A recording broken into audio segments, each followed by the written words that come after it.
Les 21 jours d'un neurasthénique, chapitre 7.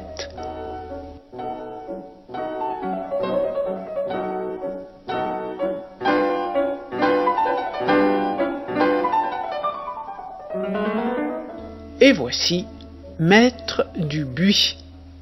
Quelquefois, Maître Dubuis vient prendre son bain dans une cabine voisine de la mienne. Je l'entends qui s'entretient avec le garçon.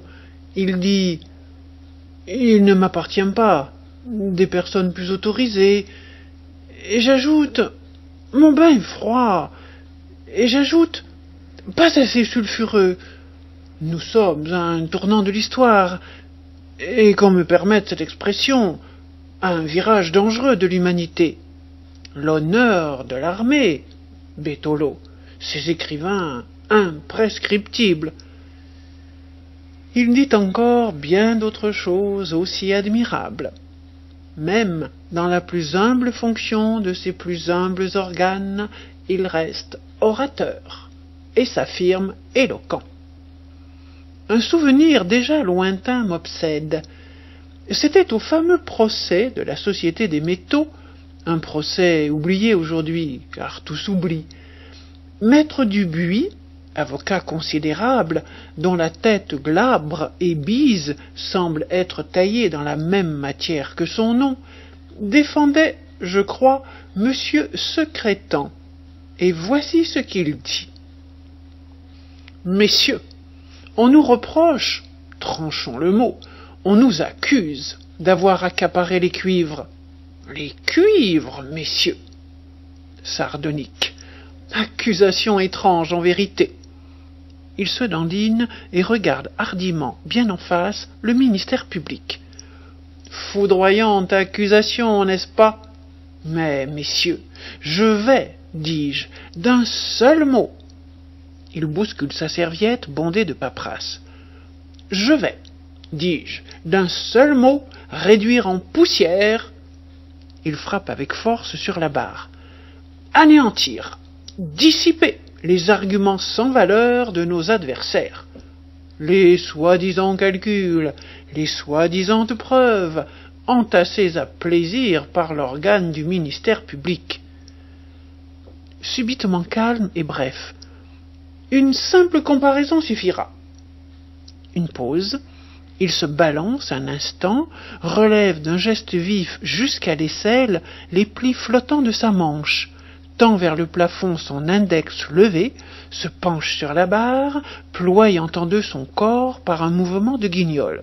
« Messieurs !» d'une voix insinuante et très basse.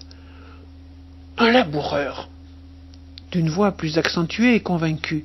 « Un agriculteur !» d'une voix sonore et enthousiaste. « Un cultivateur !»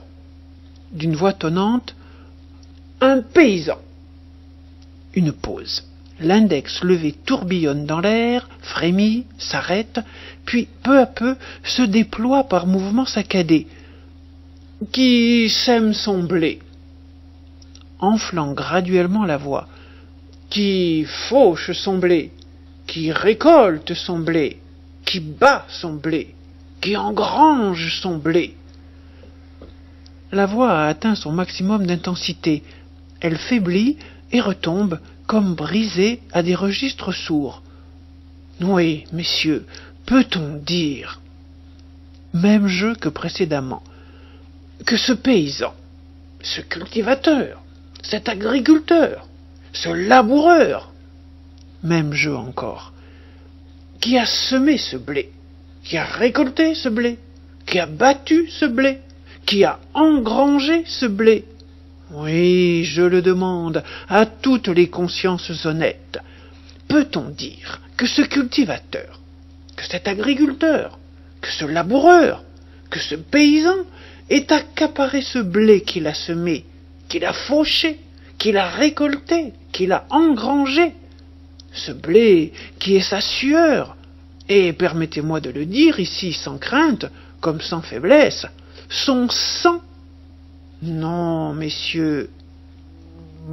L'index a rejoint les doigts fermés de la main et le bras s'abaisse et remonte et s'abaisse, frappant la barre par coups réguliers comme un marteau pilon.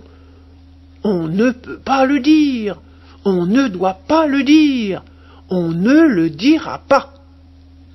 Nouvelle pause, durant laquelle il s'éponge légèrement le front, puis il se recule, lève les coudes, étend ses doigts allongés et écartés sur ses pectoraux. Car, remarquez-le bien, messieurs, juridiquement, civilement, moralement, et j'ajouterais légalement, oui, monsieur le procureur de la République, légalement, ce paysan, ce cultivateur, ce laboureur, cet agriculteur qui a semé ce blé. Et maître Dubuis continua de la sorte durant 2 jours. Et telle fut la puissance de cette éloquence que ce paysan, ce laboureur, cet agriculteur, ce cultivateur, prit, à la fin, une consistance corporelle. Il emplit à lui seul la salle de sa présence exclusive et formidable. On ne vit plus que lui. Les monceaux de cuivre avaient disparu. Les juges étaient émerveillés. Pendant les suspensions d'audience, les avocats, enthousiasmés, se répandaient dans les couloirs, criant leur admiration. On entendait des conversations comme celle-ci. « Non, vraiment, c'est extraordinaire! Avez-vous jamais entendu plus étincelante plaidoirie? Jamais! Cela nous ramène aux grands jours de Berryer, aux grandes luttes de Jules Favre. Et ce que ça éclaire la question, bigre! Non, mais la tête du ministère public, avez-vous vu, hein?